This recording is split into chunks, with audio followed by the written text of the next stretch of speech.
안녕하세요. 저는 컴포넌트 재사용에 대한 기술 발표를 준비한 김수민이라고 합니다. 반갑습니다. 그럼 발표 시작하겠습니다. 먼저 목차입니다.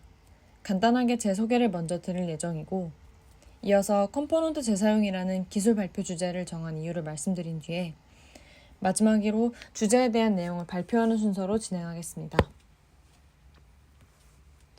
첫 번째로 자기소개입니다. 제 이름은 김수민입니다. 저는 패션 디자인, UX, UI 디자인에서 시작해 서비스 기획, 그리고 개발까지 다양한 분야에서 도전을 멈추지 않는 사람입니다.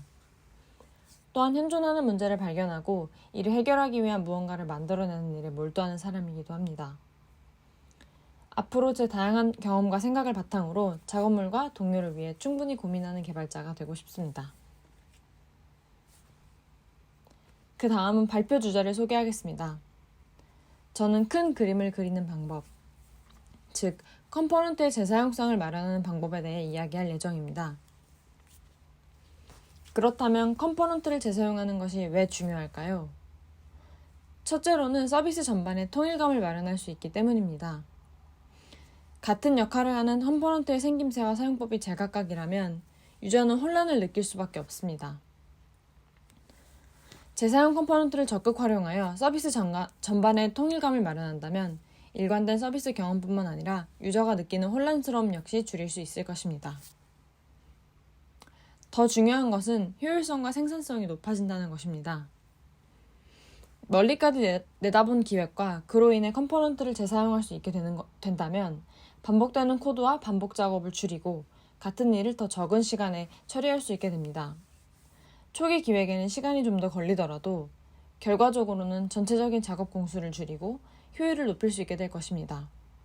당연히 줄어든 작업 시간만큼 다른 부분에 더 신경을 쓸 수 있기도 할 것이고요. 그래서 저는 이런 서비스 전반의 통일감, 그리고 높은 작업 효율과 생산성을 마련하기 위한 하나의 방법인 컴포넌트를 재사용하는 것에 대해 다루어 보려고 하는데요. 리액트 환경에서 스타일드 컴포넌트를 활용하여 재사용 컴포넌트를 제작했던 과정을 단계별로 나누어 보여드리도록 하겠습니다. 그럼 설명 시작하겠습니다. 컴포넌트의 재사용성을 마련하기 위해서는 먼저 재사용성이 필요한 컴포넌트들을 선별해야 합니다. 그 다음으로는 컴포넌트가 어떤 식으로 사용될 수 있는지 경우의 수를 나누어 조건들을 리스트업해야 합니다.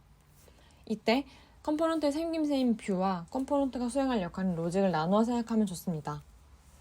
모든 경우에 필요한 조건뿐 아니라 필요한 모든 기능과 조건들을 전부 따져야 함에 유의해야 합니다. 그리고 리스트업한 조건들을 조절 가능하도록 전달받은 프롭스를 생각하며 컴포넌트를 구현합니다. 가장 보편적으로 쓰이는 조건을 기본값으로 설정하여 지나치게 많은 프롭스를 작성해야 하는 일을 줄일 수 있습니다. 추가로 내가 아닌 다른 사람들이 컴포넌트를 사용하더라도 어려운 일이 발생하지 않도록 컴포넌트 사용 가이드를 작성하는 것이 좋습니다.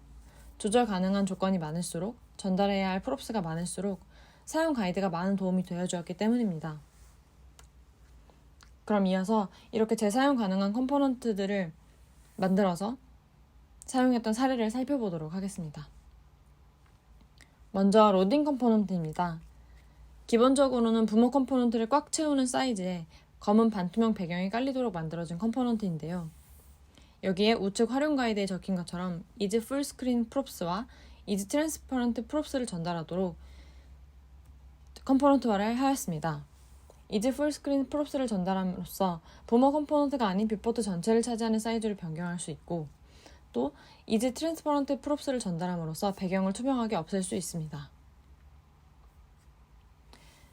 이렇게 전달된 프롭스를 활용해 컴포넌트 스타일링을 했기 때문에 프롭스를 어떻게 전달했느냐에 따라 다양한 생김새를 표현할 수 있었습니다.